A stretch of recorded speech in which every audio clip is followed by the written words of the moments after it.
এই দিনটি এমন একটি দিন যেই দিনে হাজারো কোটি টাকা খরচ করে এই দিনটিকে উদযাপন করা হতো।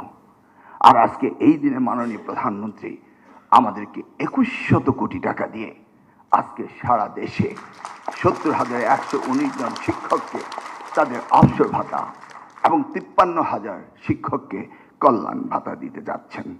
তাই জাতির ইতিহাসে এটি অত্যন্ত গুরুত্বপূর্ণ দিন। 180 দিনের হানিমুন পিরিয়ডের প্রোগ্রামে শিক্ষা মন্ত্রণালয় থেকে আরও কয়েকটি কাজ আমরা করতে পারিনি। সেই জন্য মাননীয় স্বরাষ্ট্রমন্ত্রী 31 জায়গায় 32 জায়গায় 33 করেছেন। আরও দুটি বাদ পড়েছে। একটি হচ্ছে প্রাইম মিনিস্টার্স গোল্ড কাপ, এটা আমরা শেষ করতে পারিনি। আমরা পারিনি ওনার প্রিয় বিষয় কারিগরি শিক্ষাকে গুরুত্ব দিয়ে আমরা কারিগরি শিক্ষার যে ফেয়ার এবং সেখানে যা করেছি সেগুলো আমরা ওনার সময়ের অভাবে করতে পারিনি। আশা করি তিনি 180 দিনের প্রোগ্রামে এগুলিকে নিয়ে যাবেন।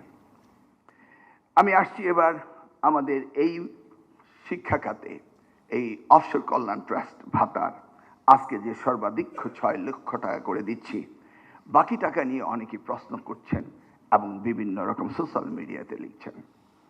ইতিমধ্যে বিগত সরকার এই প্রায় 7,000 কোটি টাকা আত্মসাৎ করেছে এই খাত থেকে, যেটা সেলিম ভুইয়া সাহেব বললেন।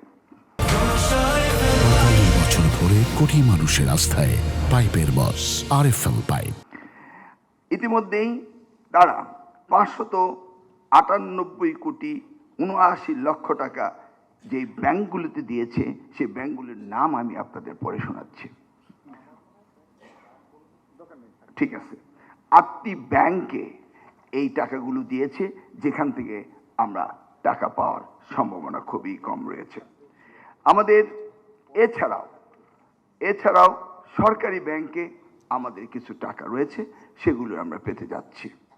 এবং আগামী দিনে আমাদের এই 6% এবং 4% যে অনুদান আপনারা দিচ্ছেন, মাননীয় প্রধানমন্ত্রী যে বন্ড কেনার টাকা দিয়েছেন, সেই নিয়ে টোটাল আমাদের 38,000 কোটি টাকার বন্ডের সম্পদ রয়েছে।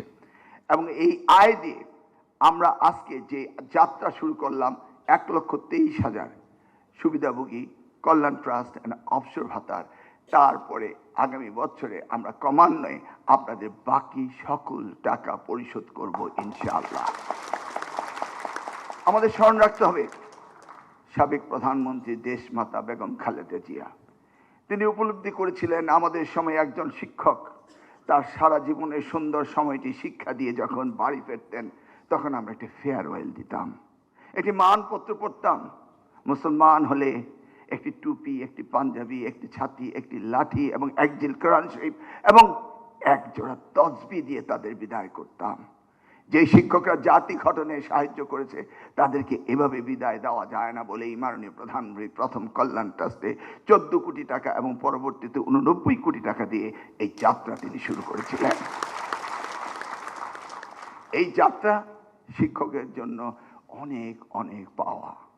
তাই আজকের এই দিনে আমরা স্মরণ করব আমাদের দেশমাতা বেগম খালেদা জিয়াকে, আমরা স্মরণ করব শহীদ রাষ্ট্রপতি জিয়াউর রহমানকে, যিনি এই বেসরকারি শিক্ষককে 50% বেতন দিয়ে এই সিস্টেমকে তিনি চালু করেছিলেন, সম্মাননা দেওয়া শুরু করেছেন শিক্ষকদেরকে।